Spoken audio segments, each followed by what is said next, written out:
So in this Google Slides tutorial video, I'm going to be showing you guys how to edit line spacing here in Google Slides. So once you have Google Slides open up on your device, what I want you to do is first off, just add a bunch of different text to your document. So for demonstration purposes, we're going to go to the top here, press on the plus arrow or the plus icon, my apologies.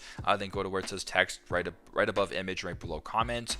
And we're just going to make, how about a checklist, for instance? So we're going to say, I don't know, number 1.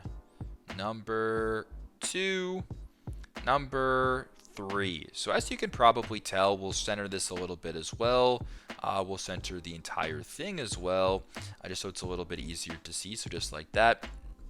Now we'll make it a little bit larger, so press on it, go to the top, press on the A with the underline, and then we'll make the text size, just so you guys can see it a little bit easier, we'll make it text size 50. So as you can tell, that is the current line spacing. It's not too far apart. It's actually pretty standard, not a big deal. But if you wanted to edit the line spacing, it's pretty simple. Press on the text you wish to edit.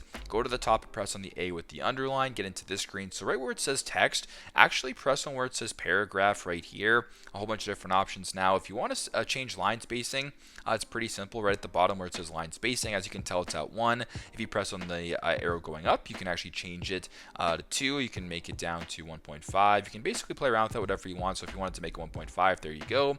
I'll go down to 1.15, 1, and basically just play around with line spacing that way. So it's a pretty straightforward progress.